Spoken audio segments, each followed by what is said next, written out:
नाशिक स्थानिक स्वराज्य संस्था विधान परिषद निवडणुकीत महायुती समोर उभे राहिलेले बंड आता अधिकच गूढ बनले आहे। शिवसेना शिंदे गटाचे नरेंद्र दराडे यांच्या विरोधात भाजपचे बंडखोर नेते गोकुळ गीते यांनी माघार घेण्यास ठाम नकार दिल्याने महायुतीत खळबळ उडाली आहे।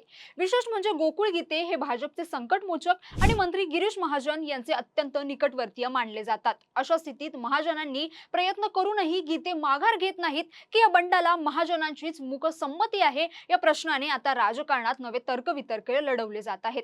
गोकुळ गीते हे नाशिकचे माजी स्थायी समिती सभापती गणेश गीते यांचे बंधू असून पडद्यामागून राजकारण चालवणारे मास्टर माइंड म्हणून त्यांची ओळख आहे। गणेश गीते यांनी विधानसभा निवडणूक राष्ट्रवादी काँग्रेस शरदचंद्र पवार गटाकडून लढवली होती। त्या संपूर्ण कॅम्पेनचे नियोजन गोकुळ गीते यांनीच केलं होतं।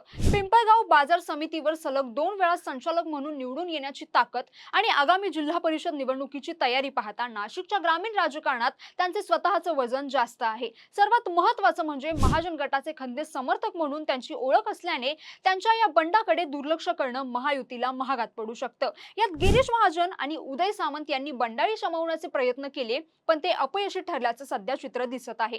गोकुळ गीते यांनी आपल्या समर्थकांना कामात गुंतवून महायुतीच्या अधिकृत उमेदवारासमोर मोठं आव्हान उभं केलं आहे। ही बंडखोरी केवळ एका जागेची नसून नाशिकमधील भाजपच्या स्थानिक वर्चस्वाच्या लढाईचा एक भाग आहे। शेवटी प्रश्न असाच उरतोय की गोकुळ गीते हे महाजन यांचे खास असूनही त्यांना आवडण्याचे प्रयत्न केवळ देखाव्यासाठी होते का, की पक्षशिस्तीला की बंडाला खुद गिरीश महाजन यांचाच अप्रत्यक्ष आशीर्वाद आहे का? तुम्हाला काय वाटतं? आम्हाला नक्की कमेंट करून कळवा।